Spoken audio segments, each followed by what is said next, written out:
Oke, nah selanjutnya untuk portofolio keempat yaitu mengisi instrumen persepsional diri.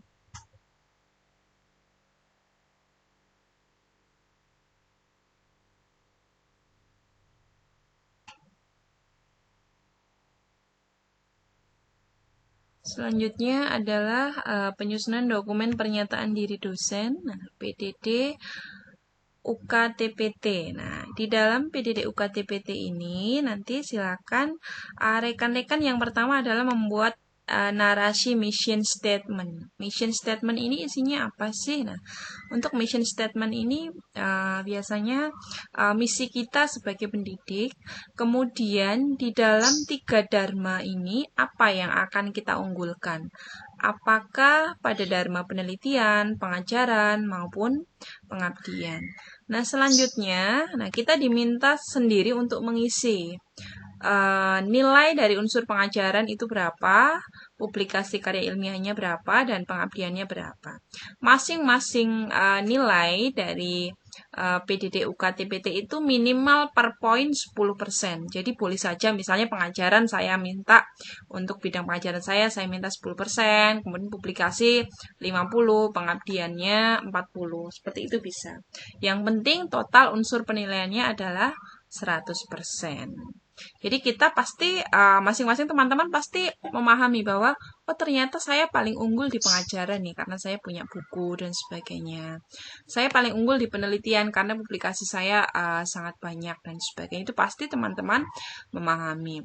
Kemudian nanti silakan teman-teman mengupload RPS ya, rencana pengajaran semester untuk mata kuliah yang akan dipraktekkan pada micro teaching. RPS ini saran saya sebaiknya RPS-nya tidak diupload mepet pada saat batas maksimal validasi untuk data dosen. Karena apa? Karena RPS ini nanti harus divalidasi oleh perguruan tinggi pengusul.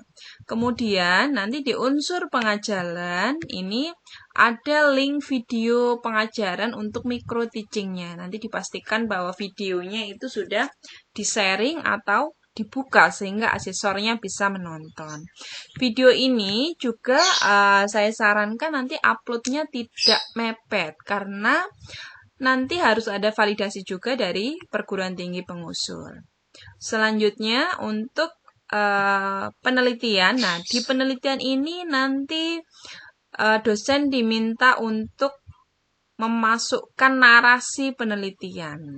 Jadi narasi ini minimal adalah 150 kata. Nah, isinya apa? Nah, kalau ini nanti silakan rekan-rekan pasti memahami dari awal, jadi perjalanan penelitian dari awal sampai akhir, kemudian metriknya ya, misalnya dia di bidangnya apa, roadmap penelitiannya apa, yang sudah dihasilkan berapa saja, sudah terbit di mana saja, impact-nya bagi masyarakat apa, kemudian yang diunggulkan. Nah, penelitian yang diunggulkan itu pasti diceritakan kenapa sih diunggulkan, apakah mungkin memberikan manfaatan bagi masyarakat atau bagi industri.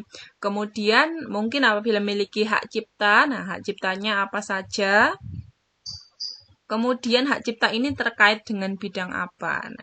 Nah pastinya sebaiknya ini teman-teman menggunakan bahasa sendiri ya, karena nanti di narasi penelitian maupun pengabdian itu pasti ada uji ternitennya ya, uji kemiripannya. Nah supaya tidak ada, maksudnya prosentase kemiripannya tidak tinggi, pastinya teman-teman menggunakan bahasa yang digunakan oleh teman-teman sendiri.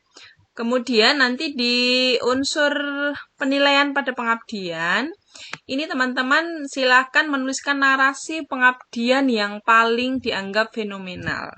Misalnya bisa diawali dengan, misalnya bahwa saya mengikuti, aktif sebagai pengurus di bidang apa saja. Saya misalnya sebagai editor jurnal, sebagai reviewer jurnal. Kemudian pengabdian yang paling diunggulkan apa?